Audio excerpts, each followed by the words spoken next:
What's up, guys? Hope you're all having a fabulous morning. This is going to be a super fast update yet again. I'm just having one of those days where there is way too much things to do in Dubai. And so, as always, press for time because, you know, I really enjoy sleeping in till the very last second that I possibly can. So here we are.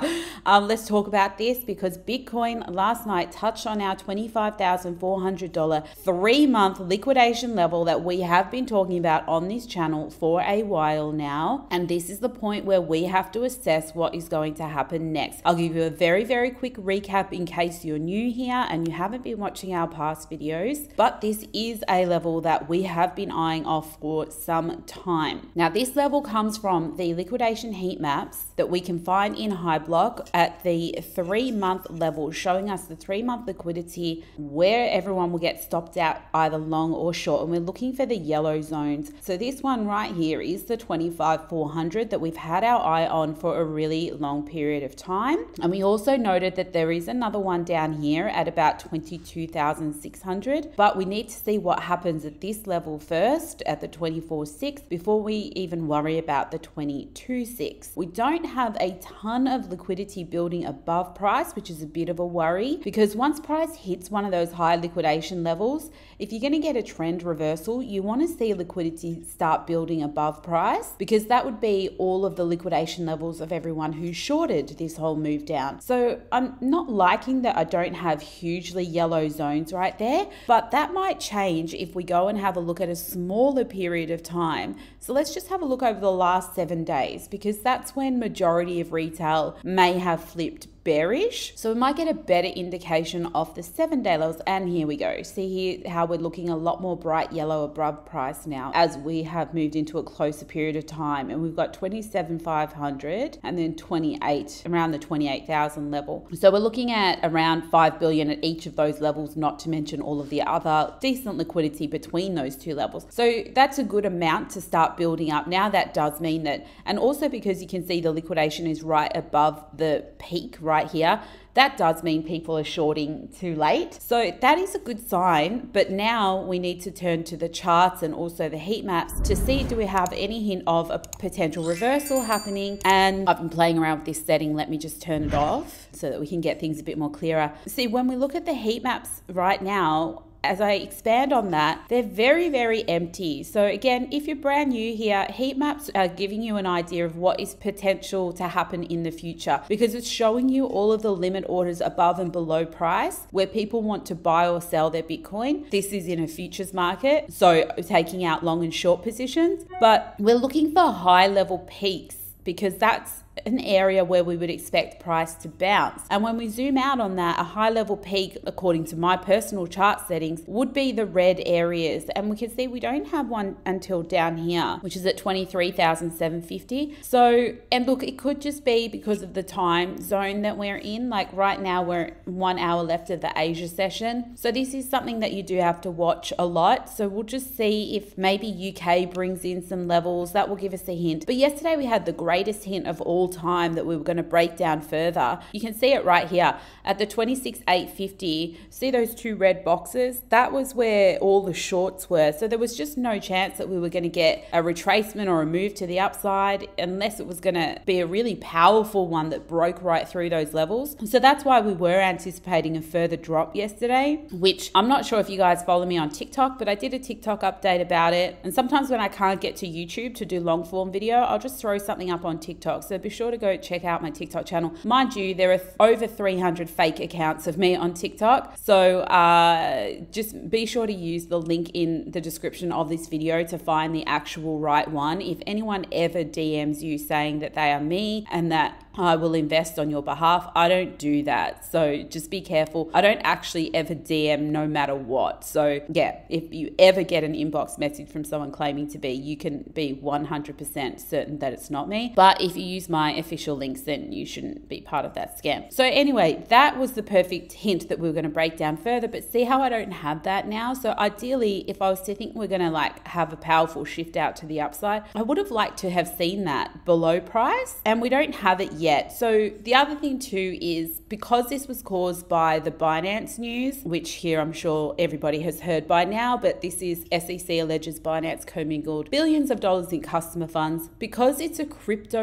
related news event, they take longer to recover than other types of news events. And that is because people are still scared of crypto. They're still scared of another major crash. People are uncertain that the bottom is in. And so when there's bad news, they really freak out about it and tend to take their time. So I would not be surprised if we kind of just, range for the next couple of days. And as you know, if we do range, then that means that the market maker is building positions before the next major move. And it's in that range that you have to anticipate whether the major move is going to be to the upside or downside. So now if we go down to the lower time frame, there's really not a lot for me to anticipate just yet. The one thing I do like is that we are creating higher lows. That's great, but we haven't broken above the initial high of the day yet in Asia, and we haven't broken the 50 EMA yet. So a conservative long entry for a trade is going to be getting back above the initial high of the day on the 15-minute time frame. But as far as buying the dips for investment purposes, I think this is a really good zone to do it. I mean, that's not what this video is about, but when it comes to investing, you always have a long-term plan, and the goal is to buy these things as cheap as possible and wait,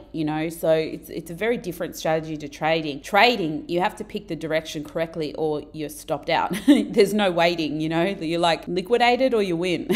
So it's a bit different.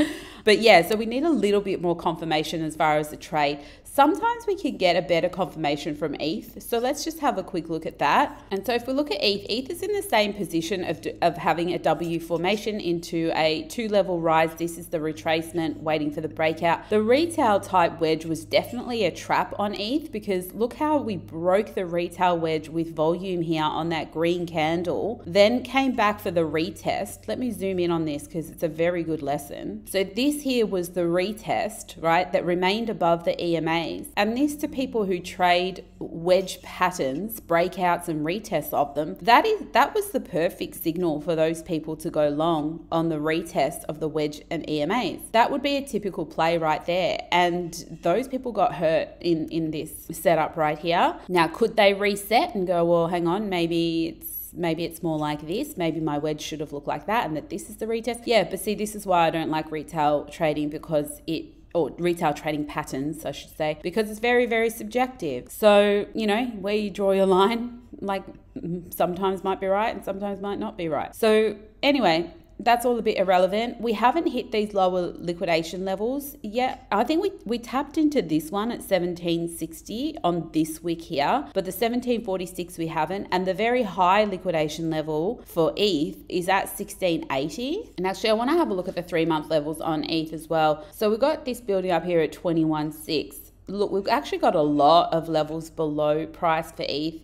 A standout one is 1720. 1680 is still there. That's the one that I just pointed out to you guys. So yeah, this doesn't look promising for a bounce, but we turn to price action to see if the market maker actually does want to come for those levels. So the only thing that I'm liking on ETH right now is that I can clearly identify trapped traders in this wick right here. So that is one good thing. But when we don't shift out of a trapped trader zone with conviction, that's when you start to think that it's possible they need to return to the zone. So when you have a huge wick like that, that means that there was a lot of liquidity in this zone. And the only way to get a very strong wick out like that when you're in a very sharp movement to the downside is to have extremely high level buy orders that outweigh the amount of people wanting to short there. So whether those buy orders are market makers or retail, that's the part we have to figure out as traders. But when it shoots out that fast and then we don't have follow throughs, so we don't have a very clean left side of a W starting to form, that can often lead to revisiting the area. And instead of turning out to be a W, it turns out to look more like a H pattern. And the thing with a H pattern is all that's happening is we have to revisit the area to pick up what was left behind the first time because the move was too fast. And when that happens, it's only at that point that you then reassess whether we're then going to get a trend change out of that because the damage is done? Or are they coming back to this to cause more damage to the downside and potentially go for those lower liquidation levels? So there's not enough structure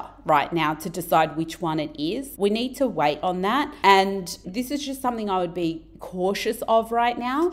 However, ETH is in the same position that if it can get back above the initial high of the day and the 50 EMA, if it can break above that in a new session and hold above it, then I think we're, at least short term out of the woods. But if UK starts to run the trend to the downside, I would look out for a potential revisit of this before we know what our next move is. It could also just, both of them could just continue sideways for a couple of days, and that won't be a problem at all because we have had a strong move and we have put fear into the market. So we have to expect that people are going to sit on their hands for a bit until something feels a little bit more clear. And that's okay. That gives you a chance. If that happens and price is stable, that gives you a chance to average in your entry slowly over time rather than just pick one price point. Just want to have a quick look at the open interest on these as well. So if we have a look at Ethereum, look how the open interest was rising up here. We had this sharp drop here, which this is the fast move showing liquidation. So when it drops fast like that, the liquidations are so fast that the other side can't buy fast enough. And that's why you see the sharp drop. But now we've just come all the way almost back to the exact same level we were before. That shows me that people are happy to buy this dip because this is a commitment of trades. And again, that helps the market maker. They're accumulating whilst retailer obviously have no problem buying in right now. Doesn't give us a hint of whether they're longing or shorting. That's not the point. It's just commitment. And the market maker needs commitment from retail before they can make their next big moves. So the market maker is achieving that right now. And we can see here on Bitcoin as well, look, we had this hugely rising open interest. The drop on the big dump down here, so that's everyone getting liquidated. And then straight away, they're like, back in, bro. Right? All the retail are like, back in, no problem whatsoever. So whatever this is, whether retail are feeling bearish or bullish, they are happy to commit right now. They're happy to commit to leverage trades right now, which is a bit of a worry, but it is at very low volume. So see here, this, because the volume is low, the open interest is rising, market maker's not present here. Market maker's just sitting back and watching what retail does, and that is what you should do as well. That's where I'm going to leave it, guys. If you learned something in this video, please be sure to smash that like button, hit subscribe if you're not already subscribed, and trade safe, and I'll see you on the next one.